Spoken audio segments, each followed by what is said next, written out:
خلي ضيق هنوف تخش تكتب يا ماما المجال. انا فكيت بلوكات عن المنصه كلها اهو. بص يا عم، الست دي قالت كلمتين، قالت انا نجحت وخليتها كانت عامله كيوت ومنصتها ما بيحصلش فيها الشيمه. شفتوا الراتحه والشيمه مبسوطه باللي هي ايوه ايوه عملته ايوه حتى ان ايوه هي ايوه انتصرت. ايوه ايوه ايوه ايوه ايوه ايوه ايوه. احنا بنشتم وبنلعن ابوكي وبنلعن ابوكي في قبره، ومستعده اطلع ابوكي من قبره ونغتصبه كمان. انت ما بتعرفيش امل على الفيسبوك شو كانت تعمل. انتوا شايفيني كتير كيوت هون، انا مش كيوت ابدا ابدا ابدا. هي دي ضيق هنوف احنا يا جماعه ولا مش هي؟ حد احنا يتاكد لي هي دي ضيق هنوف ولا لا؟ الفيسبوك كله قالنا امين. فانت يا مومس يلي بتفتحي كاميرات اخر الليل للرجال علشان واحد يطلع في وجهك ويريحك شوي. طب يا بيبي اذا بدك تتريحي عادي قولي لي ببعت لك من لندن، او سام تبعت لك من لندن واحد صنعان. شو رايك؟ وبلا منه ابراهيم.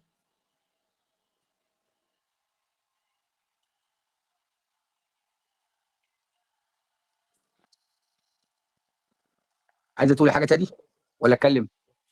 اتكلم. طيب ثانيه واحده بس، عشان انا وعدت ضي الهنوف اديها مفتاح اداري امبارح ليا وجودك يا ضي، وانا بعتذر لك للمره الثانيه.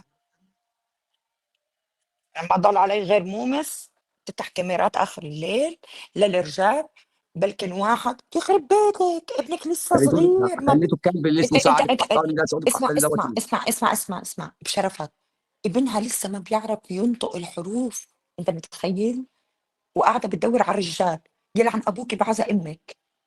اي انا خلعته صار لي 9 بص يا سنين ابو محمود و... الشناوي، انا سايب يمكن امل تاخد راحتها سنه، لان امل اولا معلش يعني في سنه تمييز شويه، لان امل اختي انتوا ما تعرفوش اللي بيني وبين امل، لان امل اختي يعني فوق ما تتخيلوا. ماشي، ما حدا والموضوع مش خصه فلوس بيني وبين امل يعني. وما حدا امل ما بتدخلش تدعم وما, عندي، يعني امل ما بتدخلش تدعم المنصه عندي، يمكن ما بتحضرش البثات بتاعتي. ولا انا على وما فكره حدا خصه وما حدا اه خصه وما حدا بص خصه بص انا عاوز رجاء. بس انا حابه احكي كلمه. م. اسمعي انت اللي بتقولي ام عدي وانت مش ام عدي، انت كنت متجوزه واحد عراقي يا مومس ها، ويمكن تكوني متجوزاه من جيزه شو بسموها هاي جيزه شو اسمها؟ مش فتنه، شو اسمها؟ جيزه زواج قول معي شو اسمه. متعه. متعه ايوه. فعشان هيك سمى ابنه عدي، لكن لا في واحد سعودي ولا خليجي بيسمي عدي. اطلعي منها يا بابا لاني انا مواليد الخليج.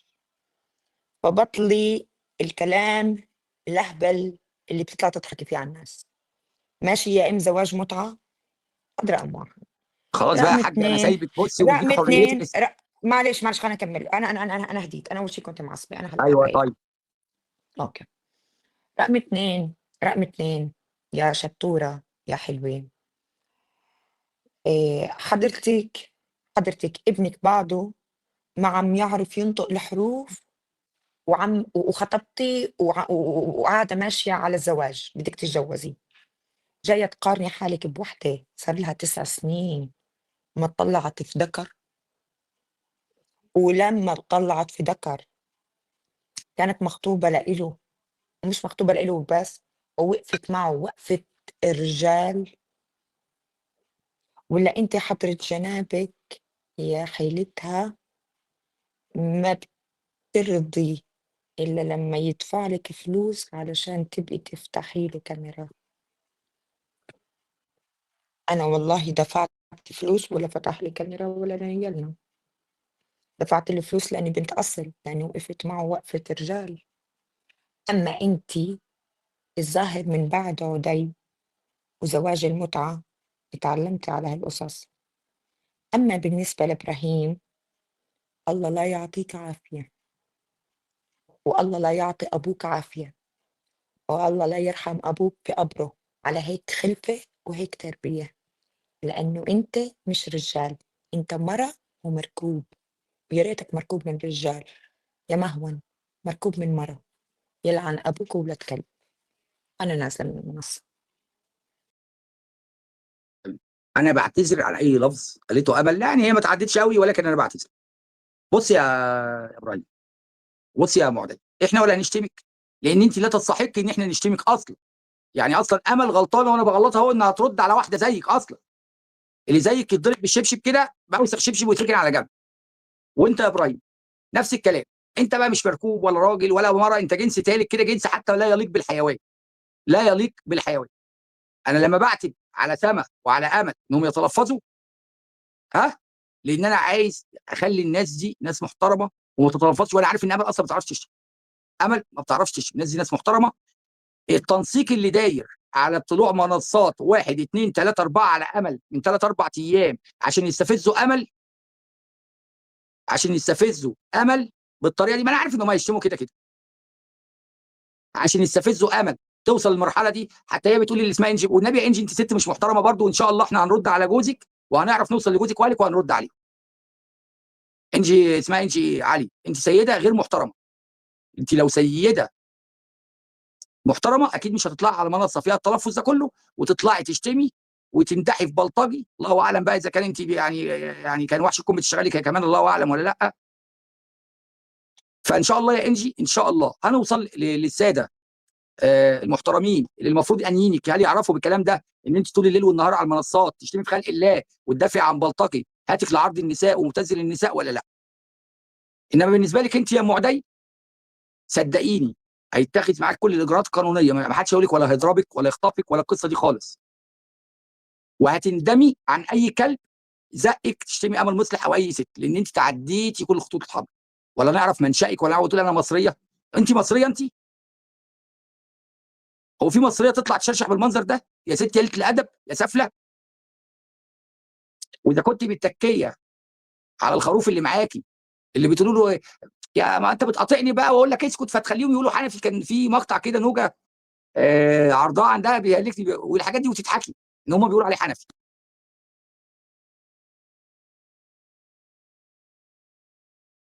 تمام. فحته التنسيق ان هم يفتحوا منصات على امل. اقعدي يا سما، سما انا عادي في بس الكومنت يا سما. فين سما عشان امسح؟ تخليش ابليك، اقسم بالله بليك بجد. ما تستقبليش في معانا ستات. لازم يبقى في عبره. ما هو لازم يا جماعه يبقى في عبره. ما ينفعش كده الدنيا ماشيه بدون عبره كده. واحده زي سيده اللي المفروض بتقول انا خلفيتي عسكريه وخريج جامعه هارفارد ومش عارف خريجه ايه ودكتوراه في ايه وبتكلم على ايه. لا فهمت عليك صح. ما تطبلهاش انت بس يا ام المجال. والقصه دي وتطلعي على منصه وست وراجل بيشتموا في واحده ولا ليكي ناقه ولا جمل معاها ولا بينك وبينها عداوه الا مجرد انك بتدافع عن بلطجي. بلطجي مبتذل النساء. انت لو ست محترمه ما تطلعيش تدافع عن راجل بلطجي مبتذل النساء هاتك اعراض بالطريقه دي يا انجي عادي.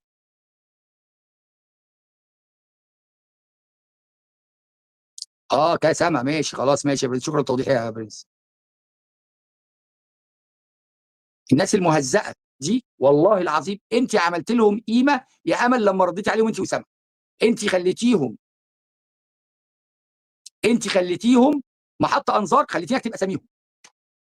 مين انجي علي دي المتسوله اللي بتطلع على كل منصه تتسول الشهره عشان تقول انا اهو؟ مين دي؟ مين ابراهيم ده اللي نفسه يقول انا اهو؟ اللي نفسه يقول انا رجال هزلزل العرشين، بيقول لك هزلزل الواقع يعني. مين دول يا امل اللي يوصلوك انك تنزلي بمستواكي ان تخلي هذه الالفاظ على منصتك؟ وانا يا سما انا بطلب منك تعتذري للناس المحترمين اللي كانوا بيسمعوكي على هذا التلفظ. هديك اللينك يا سما.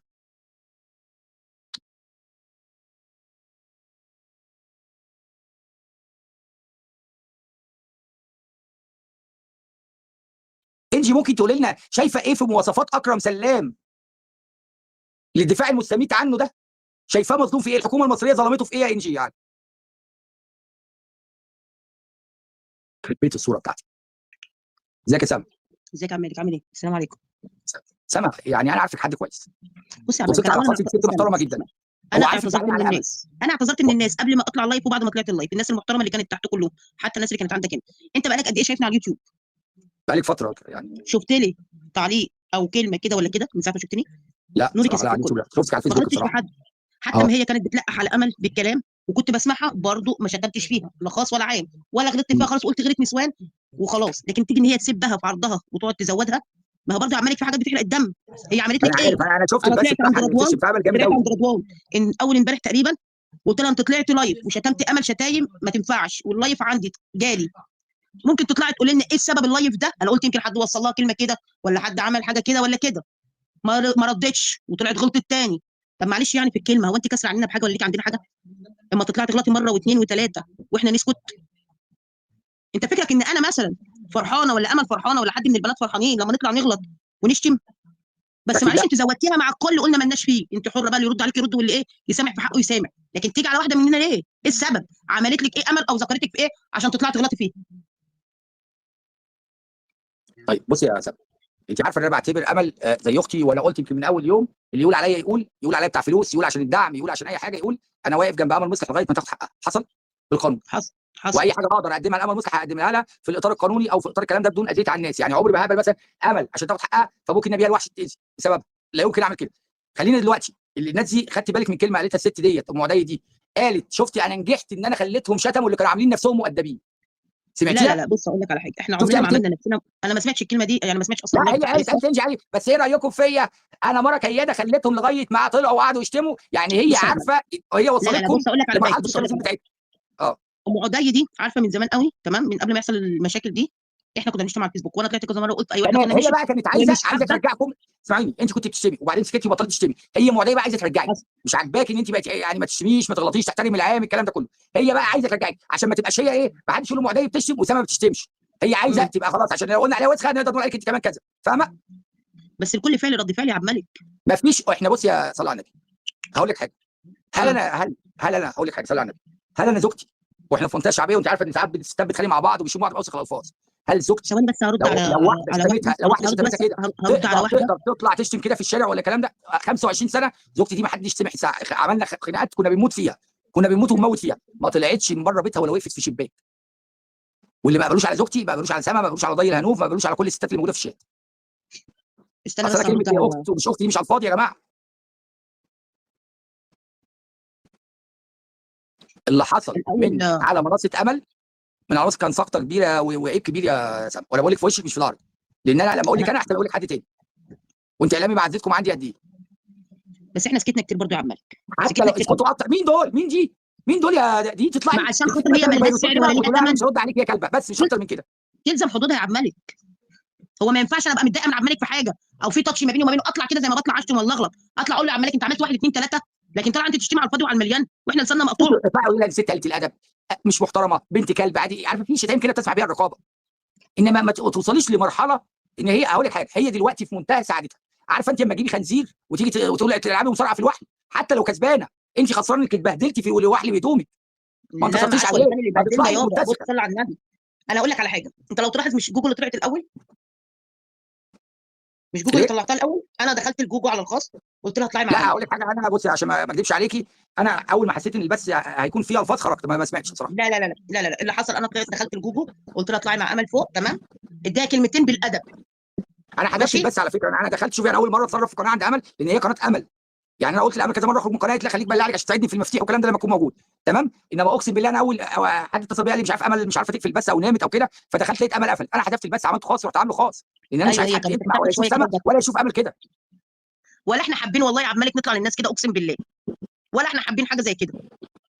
طب يا سما مش واحده زي هي دي ولا امل واحده زي دي ما اتغلط شافتش فيها كم الجمله دي مره يا عبد تربيه الملك، تخليكم توصلوا لكده.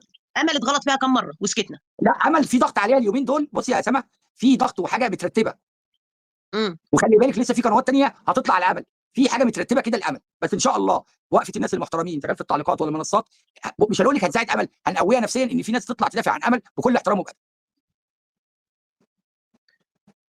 تمام. تمام يا عبد الملك. انا والله العظيم سما، انت ممكن البت جوجو وهاجر لو انتوا اتلميتوا عليها كده تريقه على تنمر بدون لفظ تفشخوها، يعني خلوها تولع في عبد نفسها. الملك مين بص، دي؟ انا ما بحبش الحال العوج من الاخر، انا ابص للاعور اقول له انت عور في وشه، وما بطيقش حد يجي عند اي طرف من حد من اخواتي سواء امل انا ولا عارف اي حد من البنات يا التانيه. ستي، هو انا قلت لك ما تطلعيش؟ اطلعي واللي يجي جنب امل كليه، بس بطريقه معينه، بطريقه معينه. انا بختصر طب تقولي انا عند اقول لك امل حاجه، اللي هو صلي على السبب النبي، فيها صلي على النبي، عليه صلي افضل على الصلاه النبي. مش انت والسلام. حضرتي، عليه مش الصلاه حضرت والسلام. الحرب بتاعت ما الهارد معايا؟ مش كانوا بيقولوا ايه، هنطلع صوره بنتك وبنتك فيها وزوجتك فيها ويا ديوس ويا طلعتش سنتهم؟ انا ما حضرتش، بس حسيتي انا مين شهاده اللي بالله من انتصر في ساعه ما الاخر؟ شفتك. انت كحرب بقى والكلام ده، حسيتي مين اللي خد حقه في الاخر؟ العبد لله كده انا ما وبادب من سبتش غير ما الحرب تسيبي دي عشان ما زوجاتهم اكدب، ولا انا ما اولادهم سبتش الحرب ولا دي، الكلام ده. انا ما سبتش الحرب دي عشان خاطر ما اكدبش عليك، بس انا عمري ما سمعتك بتقول اي الفاظ ولا اي كلام. انت كلامك كله عارفه احترام. كمان انا كنت بقى كنت تنرفز ينرفزوني اطلع اسب والعن واعمل اقسم بالله كله. انما دلوقتي لا، عارفه ببقى مشغل البث واحد يقول لي يا ابني كذا وكذا، والله الله يسامحك يا اللي عيالك فيهم كذا كذا، اقول له ربنا يخليك عيالك، لان حطيت مبادئ لنفسي يا سما ادام. عارفه لو الشخص في وشي، لو على الارض كده في وشي وشاتم كده، هروح مكسر وشه اشتمه في وشه، انما انا عارف ان كلها ما بتعمل ابطال المشكله ان هم ورا حدود. والله العظيم اقسم بالله ان كان راجل ولا ست في وشي وبيغلط كده في حد من والله اجيب مصارينه ومن غير شتايم، لكن مشكلتهم ان هم كلهم من ورا شاشه. بص وهقولها بشكل واضح، بص هفهمك حاجه، صلي على النبي، هقولها لك عليه بشكل الصلاه واضح. والسلام. امل بني ادم طيبه بتحب السلام، اللي بيصالحها تتصالح معاه على طول. يعني ممكن امل تلاقي منصه شتماها، ولما تصالح معاها تاني يوم تلاقيها على المنصه. وفي ناس خدت الموضوع ده على امل ان هي بتبقى تخاف او الكلام ده كله، ولكن امل لما تصالح مع حد بتتصالح معاه، بتصفى له يعني. من النوع ده انا شفتها كذا، والمشكله انها بتثق فيه. انما انا عايز اقول لك في ناس من اللي امل حبتنا وامل اختنا وامل ضحيه على الخاص بيكنوا الامل كميه شر، وفي تنسيق عالي جدا دلوقتي حاليا عشان يرجعوا ويرتبوا صفوف الناس تحت قياده البهادوره، عشان كانوا بقول الاسامي كده على طول، تحت طب قياده انا طب البهادوره انا ليه تبقى ما هي مكان طلعتش طب اكرم انا ليه ما سلام. طلعتش عملت كده في مكان البهدوره اكرم سلام. رغم ان هي غلطت في امل؟ ليه لا ما عشان طلعتش البهادوره عملت ما فيها كده؟ بتشتمش. عليك نور. ما لا طلعتش لا، امل غلطت كده ولا بتتنمر عملت طالعه عليها ازاي؟ والكلام ده، وترد يا امل ست على البهادوره عادي. انتقدوها بادب، ما تعرفوش تنتقدوا بادب؟ انت عارف لو كان شغل نسوان بقى وكيد وحاجات من تحت لتحت، والله لا سيب امل هتسد قدام 10 زيهم. لكن تيجوا عند الالفاظ بقى وتقولوا اصل هي مش هتعرف ترد، واصل هي مش بتشتم، واصل هي ما اعرفش ايه، انتوا فهمتوا غلط. على العموم حصل خير يا عبد الملك، طيب وعادي انا ما وعد يا حصلش سما، حاجه بقول عندك لك يا انا سما، كلمتين. طب سما قدام الناس كده، ايه؟ طب اسمعيني بس قدام الناس كده، وعد كده اه من بنت رجال ما تطلعيش منصه تتلفظ لفظ تاني. والله يا عبد الملك وعد طول ما فيش من حد بنت يجي على رجال. عرضها، ما حد يجي على عرضها حتى لو شتايم عاديه، وعد ما اطلعش اغلط، محدش يا يشتمها بعرضها ستي انا ولا بقول لك يسبها. اطلعي افشخيها، ده انتوا بسم الله ما شاء الله، انتوا وهاجر ونسمه حد دمكم خفيف، تقدروا تطلعوا تبصوا وتفسحوها رايح جاي كده سفلته وسف عليها من غير ما تقولوا لفظ. تصدق وتؤمن بايه؟ تصدق وتؤمن بايه يا عبد لا اله الملك؟ الا الله. احنا امبارح جالنا لا اله الا اللايف الله. بتاعها ده، امبارح او اول امبارح جالنا اللايف بتاعها ده. قلت لامل انا هطلع ارد عليها، قالت لي لا. قلت لها انت عاجبك الكلام اللي هي بتقوله ده؟ قالت لي مش هرد، انا هعرف ارد عليها ازاي بادب. وسكتنا عليها، انا يمكن النهارده ما كلمتش امل طول النهار، وسكتنا عليها. امل ذات نفسها مش حابه اللي بيحصل ده، ومش حابه شتايم ولا حابه غلط. انا عمالك على الفيسبوك كنت على طول 24 ساعه مع امل في اللايفات، كل ما بتطلع بطلع معاها. انا فين وفين عبال ما بطلع معاها مره، لدرجه ان انا قلت لها انا حتى مش هتفرج على حد، عشان انا من النوع اللي ما بستحملش، برد، مش هتفرج على حد. المشكله ان في ناس انت ما بتبقاش عارف انت طالعه تغلطي فيها ليه، مالك بيها، مش عارفه مشكلتها مع واحد طالعه تجيب حقها، تجيبه بالطريقه اللي طب تعجبها. طب انت عمرك يعني هو صلاه شفتي النبي بنت قوي، ابراهيم، كان اكرم سلام الواد العبيط اللي اسمه وهو ابراهيم ده، كانوا اسمعيني كويسين بس، مع بعض. عمرك سمعتي حتى على خاص على ما افتكره اصلا؟ لا ما حصلش، لا. في يوم كده قاعد على كافيه، في يوم قاعد على كافيه كده، امم امم فلما صلى على النبي فجالي اشاره، بس فبشوف لقيته اشاره على القناه وانا ما اعرفهاش، لقيته يا محمد يا عبد الملك يا ابني كذا وكذا وكذا وكذا، بتاع تقول له الواد العبيط بتشتمني ليه؟ وقعدت سمعته شويه عشان اعرف طب انا وانا اعمل الكلام ده بيجامل فيا، كان ماي هارد او ماي هارد ده اللي هو ايه، اطلع على محمد عبد الملك او القصه دي كده. فاليوتيوب ده فيه الاشكال اللي هي بتتجر ديت، يعني يستخدموها وقت ما يحبوا يرموها، وقت ما يحبوا امم يرموها زي بهلول كده، بحيث ان لو حد سفلت بهلول عادي ما يردوش، بهلول يطلع يشتم الناس كلها. انما ايه لما حد يطلع يسفلت بهلول عادي ما يردوش، ليه؟ عشان حد بهلول كده كده بيشتم ويتشتم، مش فارقه كده اه يعني. فانا انت ملاحظه ان انا برد على بهلول؟ ما بهلول كل يوم يشتم والله ما اهو بتفرج على بنفس. الناس دي يا عم. فاكره اقول لك حاجه، في مره بص اسمعي بس، فاكره ماما المجال كانت موجوده هي وار ايه وكل البنات اللطيفه اللي هي المجموعه اللي هي اصحاب سام والكلام دوت واصدقاء سام والكلام ده، وكان سام. اه فدخل ابراهيم بقى على اساس بقى في الايام دي كان مصاحبهم، يعني كانت ابراهيم اخونا والكلام ده كله. فدخل ابراهيم، اول ما دخل القناه انت متخيله بقى ان الناس دي كلها تزعل تمشي بقى، وار ايه امم داعمه ومورك داعمه والكلام ده، تيك بلوك بره يا كلب، قلت له بره يا كلب تهتكس المنصه. فالناس قلنا لهم، قالوا لي ازاي عبد الملك ده اخونا ابراهيم الفلسطيني، قلت لهم بصوا انا عشان خاطركم مش هغلط فيه، انما ده غير مرحب بيه في المنصه عندي، غير ايه مرحب بيه في المنصه زي الراجل الواد الثاني اللي ما اعرفش اسمه، الناس كتير بيتكلموا وعليكم السلام ورحمه الله وبركاته، وعليكم السلام ورحمه الله وبركاته. فاهماني جهاد. تمام، فمش كل حد يعني، عارفه ليه ابراهيم ده انا ما ينفعش اتصالح معاه؟ ها عارفه ده ما فيش منه اصلاح، ده كلب، معلش يا عبد الملك، معلش في كلمتين كلمه. رهيبه يا هو بطل يا هو زعيم. مش راجل ما بياخدش رايه من دماغه وما عندوش كلمه من الاخر، ولاحظتها فيه من يوم شادي. كلمه بتوديه وكلمه بتجيبه، واللي فاهماني؟ يسوق ويدوس عليه بنزين بيطير معاه وخلاص. الله ينور عليكي. انت راجل ولا فاهم يهمه مع شتم الفادي قد ايه ولا والراجل سب قد ايه. يتكلم معاه ويتكلم معاه كويس، اقسم بالله انا واحده من الناس قلت طب كويس والله، ربنا يهدي. ابص الاقيه بعدها بدقيقتين ايه دي ايه دي، انا عمري ما شفت رجاله بالطريقه دي يا شيخ. نورك يا جان.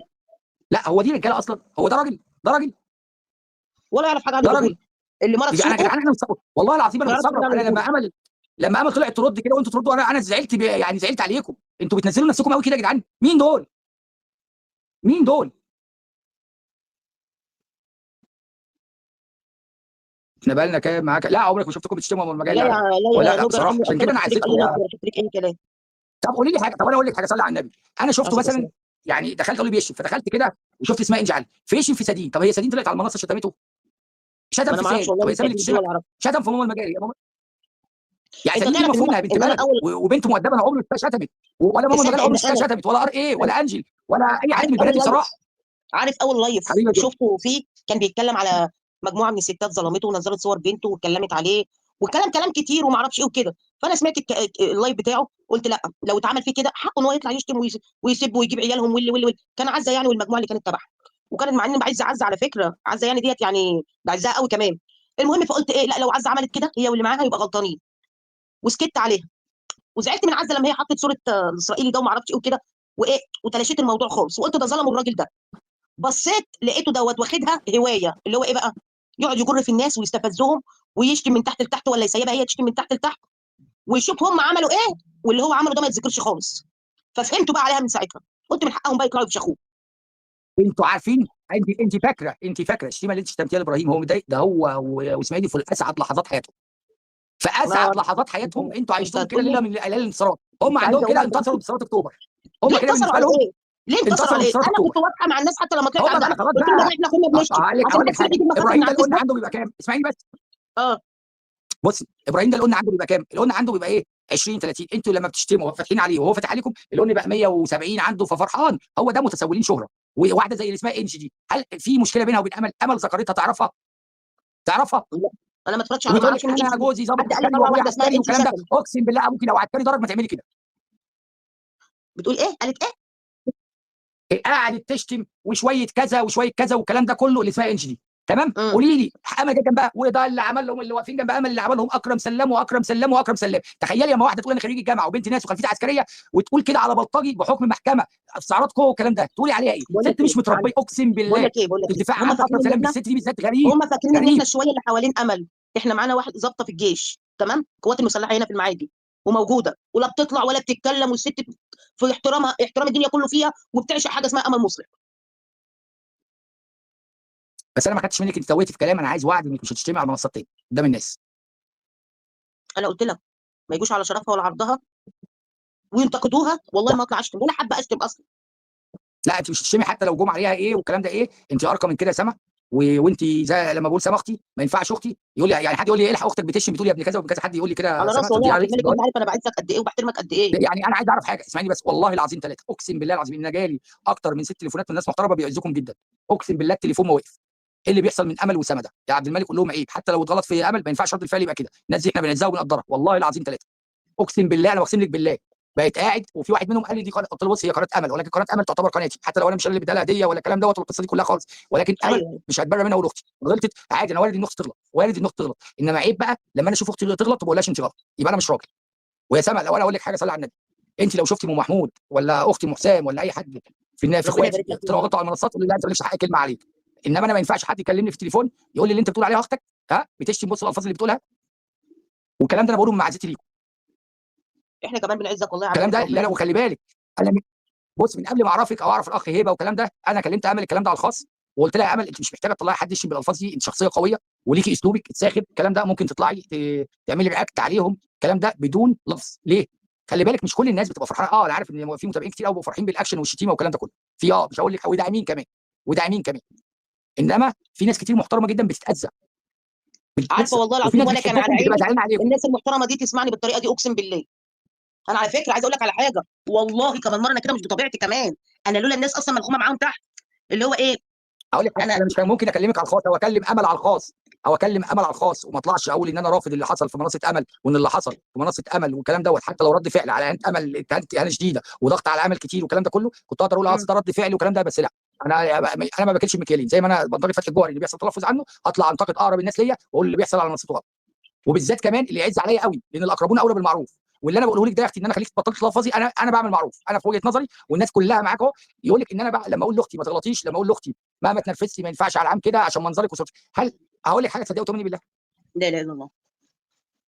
والله العظيم انا ساعات مثلا امل ابقى شايفها في اللايف ومثلا الفستان يتكشف شويه، سالي انا بعت لها خلاص، ولا احط طرح على اعملي كذا الكلام دوت. وبعد اللايف فقلت لها ما تزعليش امل اذا كنت دخلت في حاجه زي كده، بس انا عشان ما حدش يشوفك بصوره وحشه وحد ياخد الكلام ده ينتقده الكلام ده. قالت لي لا والله بالعكس، انا افرح لما تخاف عليا. ايوه لان انا بقول لك يعني انا امل يعلم ربنا وسبحان انا الله. عارفه والله، عارفين انا حبيت امل دي كنت ليه؟ كذا مره قلت حبيت لي امل كده دي من والله. جدعنتها مع اكرم سلام قبل ما اعرف انها خطيبته. قلت معقوله في صديقه وكنت كان في صديقه في صاحب يعمل كده؟ ده في صاحب راجل يعمل كده؟ ده دي بتعمل أكتر.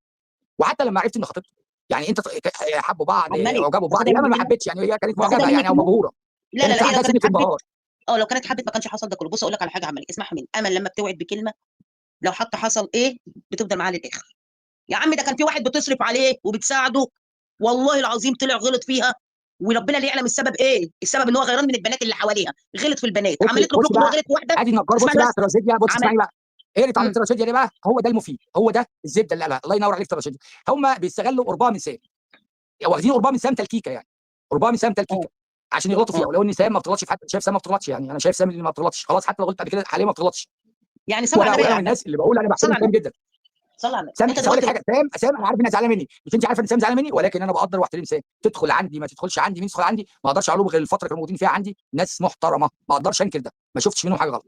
طب انا ولكن اقول لك على الزبده حاجه. بقى اللي في التعليق ده، في التعليق امم ده. انا فاهمه، انا فاهمه ان هم ده كله بيعملوا ان امل ما تكلمش سام وتبعد عن سام وماما المجال ودي. بس هل انا دلوقتي في مشكله بيني وبين عبد الملك تمام وبنشتم بعض، ورضوان بره المشكله بس بيتكلم عبد الملك، امسك في رضوان عشان بيتكلم عبد الملك؟ هو احنا في حضانه؟ لا افهمي برضه، لا افهمي، مش الموضوع مش كده.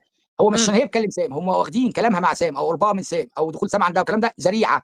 عشان انت بتشجعي سام فاحنا كده بنشتمك، عشان ما تساليهم ليه؟ عشان يعني انت مع هي سام، هم سام، يقولوا. سام ما كانتش على الموضوع خلاف مع كله بقى حد جاي اصلا من تعرف بره، امل. اسمعني بس. الموضوع كله بيلهوا امل من الاجراءات اللي بتاخدها على الارض ضد اكرم سلام. تبقى عمل دلوقتي صلي على النبي على الصلاه ساعتين تتعال والسلام. بس عندها وساعه عندي وتطلع بس اه تاني ويشتموها وتطلع تاني، خلاص مش هتفكر مم. على الارض. هي قاعده تسمع في اليوتيوب مين بيشتمها عشان تطلع ترد عليه عشان تعمل كذا معلش على في كذا، الكلمه، هتتلهي يبقى من هم الارض. اغبياء، اغبياء ما عرفوش امل مصلح على ايه، فمش هيقدروا يكسبوها. هقول لك انا ليه. امل مصلح اللي قعدت 4 ايام ورا بعض متواصله عشان تشوف مشاكل اكرم سلام وابنه ليل ونهار من المحاكم لهنا لهنا لهنا لهنا عشان مشكلتها هي مش هتفضي نفسها.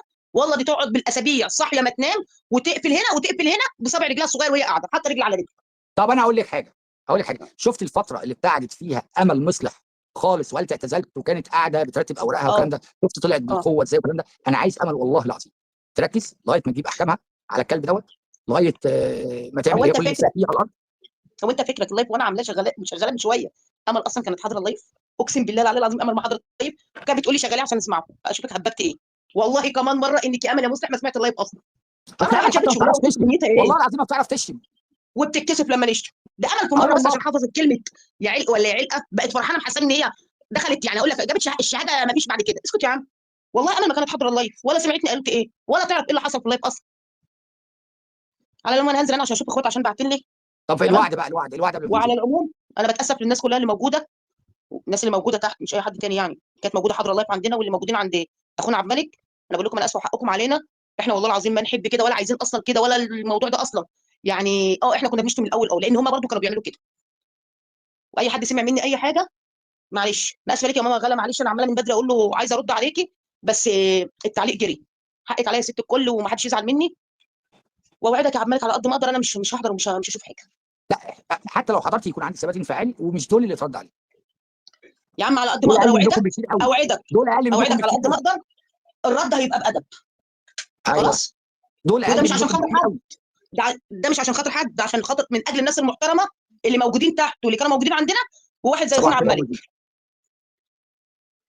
ربنا يخليك يا سما، وشكرا على التقدير. واسفه لكم جميعا بس موفق ان شاء الله. ربنا يخليك. يبقى ادعمي بقى، انزلي ادعمي، ها، عشان مفيش دعم في البث يا سما. سما دي من اكبر الداعمين، عشان كده انا بحاول استقطبك. بصوا يا جماعه الخير، عشان ما حدش يقول ان محمد عبد الملك انتقد فتحي الجوهري امبارح والكلام ده، انا ما اقدرش اخلي سما اللي غلطت تقدم اكتر من اعتذار للناس المحترمه اللي سمعتها. ما عنديش حكم مثلا ان انا اوقفها ولا ارفع ايدي يا سما. ماشي يا ابو فريد. فما اقدرش اعمل اكتر من اللي انا عملته ده. حكى عليه يا برنس. ما اقدرش اعمل اكتر من اللي انا عملته ده. امل غلطانه في البث اللي هي عملته والتلفظ، غلطانه. امل ليها حق ترد على الاكلات دول، ليها حق ترد، ولكن بما يليق بامل مصلح ومستواها وتربيتها. وانا عارف ان ولا تربيه امل مصلح ولا مستواها بتاع الشيمه دي. مفيش دعم تقريبا، الزرار مش شغال. مفيش يا برنس هنا، انا عندي الدنيا مكحرطه. بس عادي الحمد لله، وجودكم والله اكبر دعم. ظافر اهو معانا من اكبر الداعمين في مصر يعني. ايوه الله ينور عليك، مستقلبين على امل اليومين دول عشان يلوها.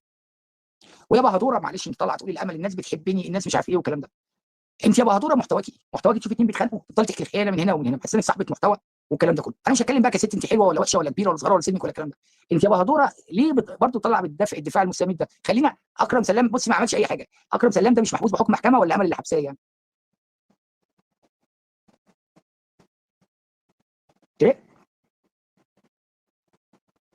2300 فستان اللي ب $2300 ده؟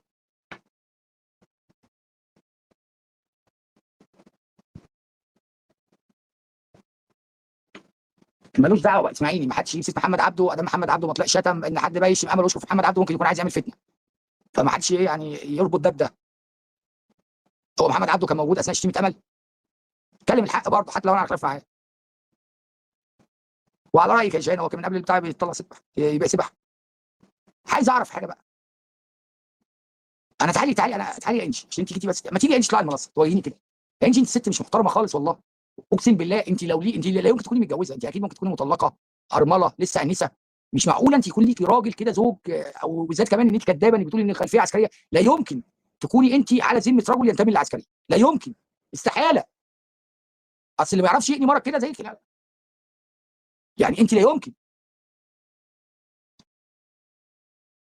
انجي مش متجوزه وبترسم على اكرم سلام، الله اعلم يا ظافر. ترسم عليه ايه يعني؟ هتقعد سنه في السجن هو ده يعني. لا يمكن تكوني ست طبيعيه. انا بقول لك كلمه مش محترمه دي بمعنى الكلمه انك مش محترمه. ان انت بتدافع عن واحد محبوس في ضرب ست زيك. بت...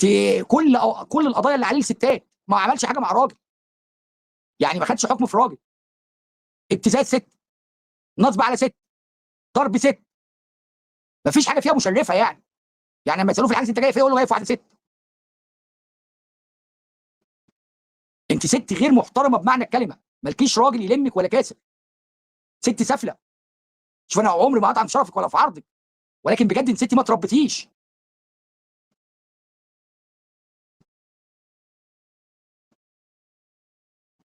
انا جبت مين زيزي دي يا جدعان؟ انا ما سمعتش زيزي دي. يا زيزي كمان بتشتم؟ دي زيزي بتشتم كمان؟ انا ما سمعتش زيزي دي.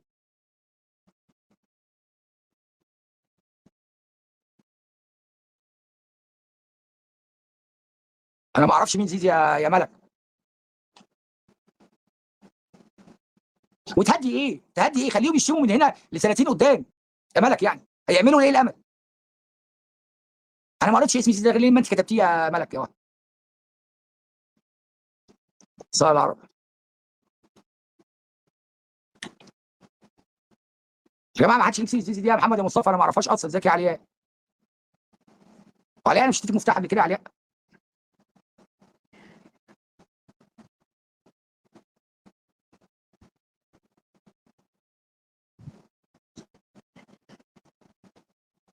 ما اعرفش زيزي الاسامي دي كلها مين دول اللي هنفضل نرد ونتكلم عليهم؟ زيزي صاحب القناه الثانيه.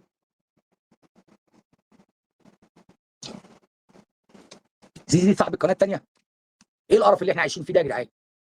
احنا هنطلع نرد على الاسود ولا ما يسواش؟ مين دول عشان نرد عليهم؟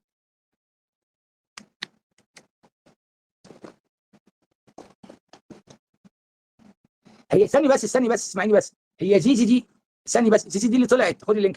دي اللي طلعت وقالت لمعدي لو معدي هنطلع نفتح عليك احنا 20 قناه. هي دي اللي قالت كده، اللي هي السودانيه.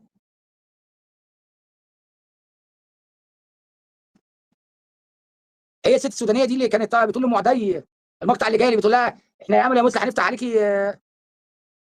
دي بتهدي ايه بقى؟ دي بتهدي ايه يا حاجه ملك؟ دي بتهدي ايه؟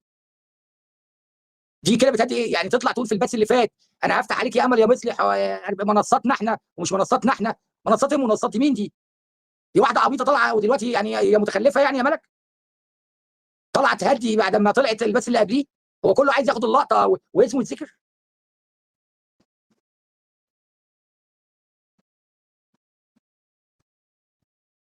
خلاص يا ملك، خلاص انت اللي سمعتيه، بس الست دي ست متخلفه عقليا، لانها كانت البث اللي فات اللي انت بتقولي داخله تهدي كانت بتهدد امل مصلح انها تفتح منصتها، لكنها تفتح منصتها هتغرقينا يعني.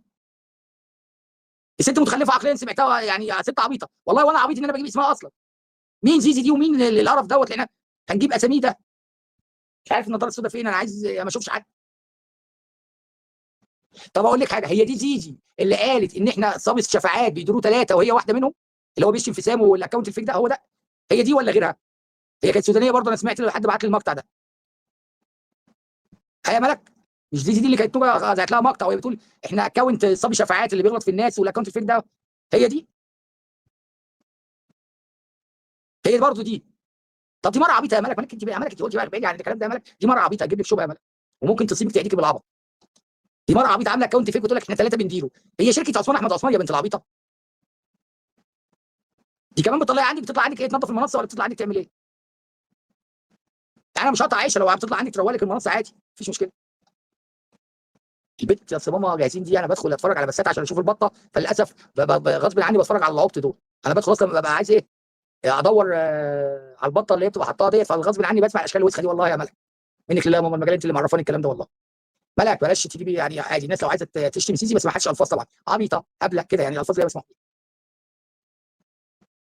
تعالى رضوان دي يا واحده، رضوان مين طلب اللينك؟ نبيله، تعالي يا نبيله وتعالى رضوان.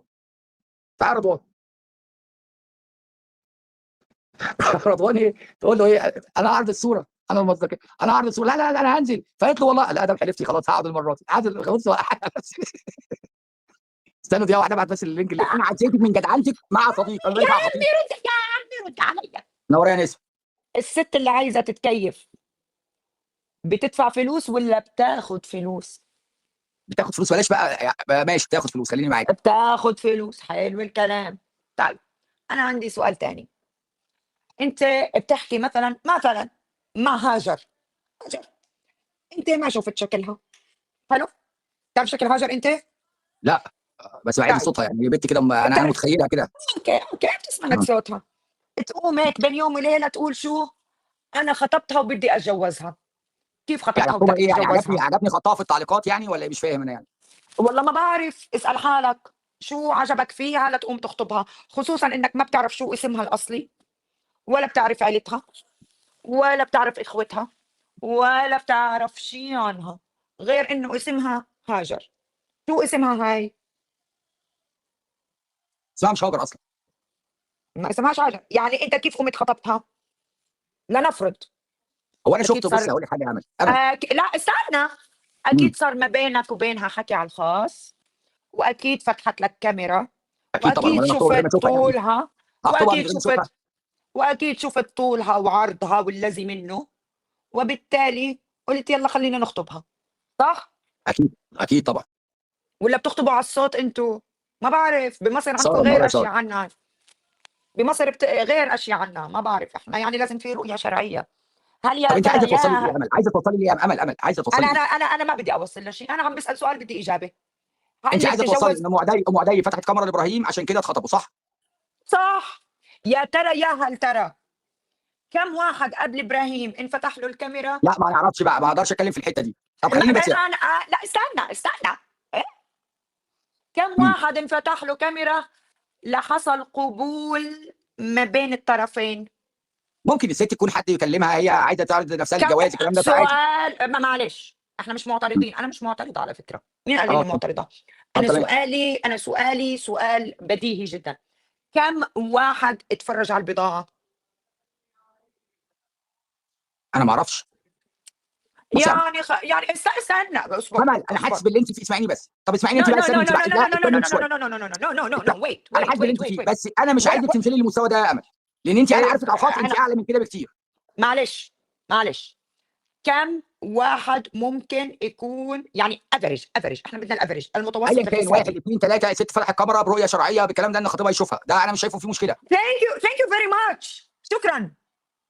طب تمام، ايه المشكله؟ برهومتي استنى، برهومتي، يا ترى يا هل ترى كم واحد انفتح له الكاميرا قبل ما انت تخطبها؟ مين برهمتي وكم ده؟ واحد برهومة إبراهيم الفلسطيني. وكم واحد اتفرج على البضاعة قبلك؟ ويا ترى يا هل ترى لوين وصلت مرحلة فرجة البضاعة؟ امل أنا لما أكمل لا لا معلش أكمل انا حقي مش حق هنزل الرد. لمستواه، اسمعيني يا امل، انا مش هنزل أنا انا مش هنزل، أنا اسمعيني أنا بس، أنا انا أنا, حاسس أنا بيكي معلش وعارف سوري امل منك مش سوري. امل اللي انا بكلمها دلوقتي، بس أنا اسمعيني بدي بس يا أكمل. امل. أنا لا لا لا لا لا لا لا let me ما انت finish قلتي my الكلام ده في اللايف بتاعك يا امل. no no no no no no let me finish my conversation. يا ترى يا هل ترى أنا لما أكرم سلام خطبني وهو بيعرف شكلي؟ اكيد. صورتي ملقوحة قدامك ولا لا؟ ايوه موجوده، حتى احنا سالناكي من اول ما عرفناكي وقلت لي ده صورة. صوري ملقوحين على الفيسبوك ولا لا؟ تمام. حلو. يعني لما اجى خطبني خطب واحده بيعرفها وبيعرف شكلها وبيعرف كل شيء عنها، وانا اتكلمت معه على الخاص وحكيت له كل شيء عن عائلتي. حلو حلو الكلام. تمام. طيب لما انا اكون ست مجهوله الهويه ومش معروف مين انا وقرعه ابوي من وين، ماشي. معاك. وحدا يجي يخطبني، كيف اجى خطبني؟ انا ما اعرفش، هو أ- اصل انت بتتكلمي على لا لا لا انسان طبيعي ولا على انا حيوان زي اللي اسمه ابراهيم ده؟ انا بسال سؤال. انا بسال سؤال. بني لا اكيد ادم لازم بده يشوفك ويعرفك ويسال عن اهلك ويعرف اهلك ويكلم والدتك زي ما كلم والدتك كده. يعني اوكي ثانك يو فيري ماتش شكرا. يعني صار في محادثات على الخاص وصار في حكي وصار فتح كاميرات وشفنا الطول والعرض والوزن والروحة والرجعة والقعدة وغير القعدة، صح ولا لا؟ صح. طيب هم ليه زعلانين؟ حلو بقى، لا انا اقول لك اللي زعلانين، اولا اللي زعلان ليه؟ أنا واحدة من الناس سألت سؤال فني، هل تم عمل هذا الشيء قبل إبراهيم الفلسطيني؟ وكم عدد الأشخاص اللي شافوا إبراهيم؟ ده يرد عليه سؤال ابراهيم. بريء. سؤال خلاص انت بريء. سالتيه، خلاص وجهتي سؤالك، خلاص تمام. ما هن مش راضيين يردوا علي، طب زعلانين. اسمعيني، طب هنعمل ايه بقى؟ خلينا بقى ما يردوش عليك. اللي حصل على منصتك يا امل غلط ولا مش غلط؟ انت راضيه عن الكلام ده وانت ما بتحبيش الشتيمه ولا بتعرفي تشتمي لا اصلا؟ أنا راضية عن الكلام قلبا وقالبا، لأنه اللي دق الباب سمع الجواب.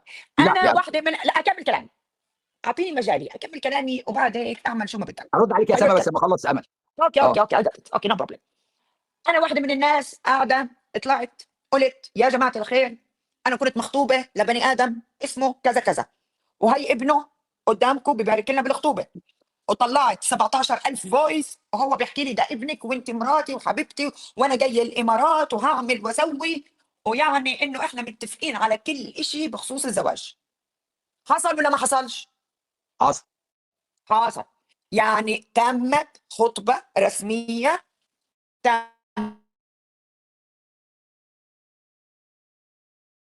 والحمد لله ماشيين شرعي، احمدك يا رب. انا بمشيش شمال خالص. وانت طلعتي كل دليل يدل على صدق كلامك، انه كلم والدتك وانه خطبك وكل حاجه وان الموضوع كمان شرعي، بس هو ما كانش عايز يعلن والدليل حفاظا عليكي في الوقت الحالي. لا هو ما كانش بده يعلن لانه اتحبس. لو ما اتحبس كان ممكن اعلن، ولكن ماشي ولكن ايا كان. ولكن انا قمت لما اتحبس زي اي ست اصيله محترمه بتعرف، استنى شوي بس ايدي، بتعرف بالاصول وهي مقتدره ماديا، وقفت مع خطيبها ماديا ومعنويا حتى بدر منه الايش؟ الخيانه والغدر والخذلان. حصل ولا ما حصلش؟ يا ستي حصل. انا عايزك تخلصي انت عشان عايز سالت. اكلمك كلمتين. ما تصبر يا اخوي اصبر. ما انا صابر اهو، ما يعني انت ساعه ما طلعتي تتكلمي. اصبر. يعني انا لما اعطيت فلوس لاكرم اعطيتها لاني ست اصيله، لانه لو كانت مرتك يا عبد الملك اكيد كانت هتعمل ممكن زيك واكتر تبيع، منك. وممكن حصل تبيع على فكره، انا ذهبها. حصل من مراتي، اسمعيني بس، كنت عايز اسافر الدنيا لما حصل لي الحادثه بعد ذهبها ورثها كله عليا عشان تفضل مخليه في المستشفى 3 اشهر الله علاج اكبر. تنفس صناعي. الله اكبر. يعني الست وكنت وحش جدا مع مراتي الاصيله. كمان، كنت سيء جدا مع يعني مراتي اياميها. وكنت كمان سيء مع مراتك والله لا اذبحك. يعني الست وهي كانت بنت الاصيله اصول انت بص، وعيالي. الست الاصيله بتوقف مع جوزها ومع خطيبها لما يوقع في ضيقه، وهذا اللي حصل معي. معناته انا ست اصيله، مش ست بدفع فلوس علشان واحد في الحبس قاعد معه 45 محبوس يبقى يكيفني. اصله انت طالعه سؤال. بتقرري مين يعمل؟ انا اه. برد على معادي. ام عدي بتقول لي انت لا، دفعتي مين؟ فلوس علشان بقول لك ايه بالنسبه لك، ايه ام عدي دي؟ بالنسبه لك ايه؟ مين دي؟ يا الله منك، خليني اكمل كلامي. اه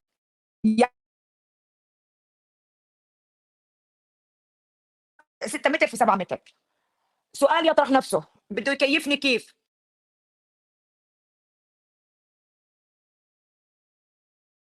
وانا مش عارفه، الله اعلم.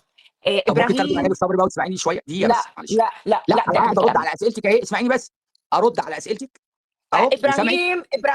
ابراهيم، بليز بليز، نصيحه اخت، ابقى اتاكد ام عدي كانت تكيف حدا من المحابيس. اصله غريبه طريقه تكييف لو سمحتي يا امل، المحابيس في امل، اوضه السؤال هنا 6 في ابراهيم 7 ده انت متر شايفاه ايه؟ ويتكيف. لا السؤال انا عايز اقول لك حاجه، ابراهيم ده انت شايفاه ايه؟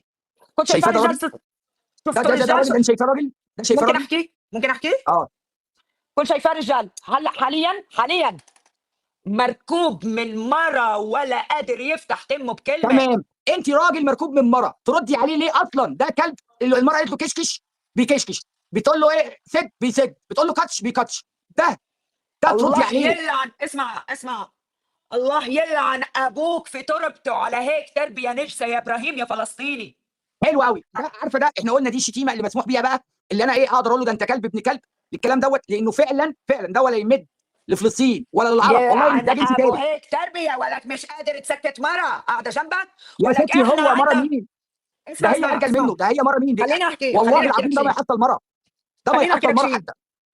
احنا عنا المرة لما تكون قاعدة ويكون لا رجالها ورب المجال. قاعدين، رجالها قاعدين. بصي ماما، ان المجال بتقول لك إيه؟ كانوا، مش قيمتك مش مقامك. معلش انا جاي اليوم على بالي اطلع العن ابوهم في عزائهم. لما طب تكون خلاص المرأة، امشي. خلينا اكمل. لما تكون المرأة قاعدة ويكونوا رجالها قاعدين، مين رجالها؟ مالهاش اخوها رجال، هي ابوه. دي لو ليها رجال، اسمعيني بس، خلينا دي لو ليها رجال تتخطب على بدي النت وتفضل قاعده وتتلفظ بالالفاظ ديت ممكن وقاعده تقول اكمل كلامي؟ انا بدي اكمل كلامي، انت ليش مش مخليني اكمل؟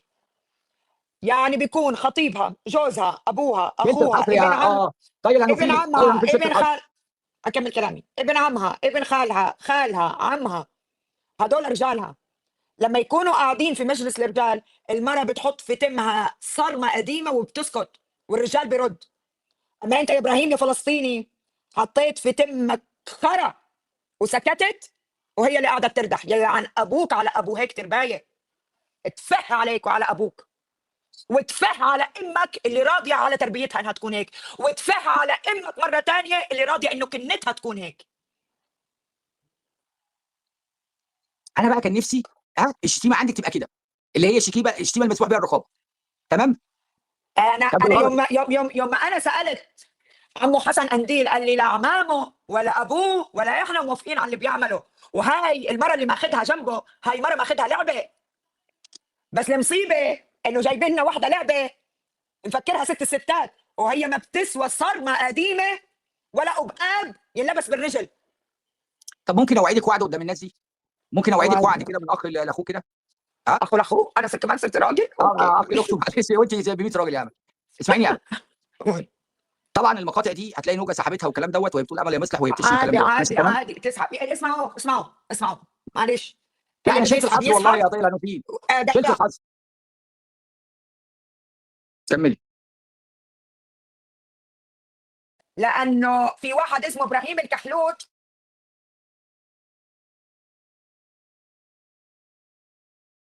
مات قبل ما يعلموا شو يعني انه يكون رجال.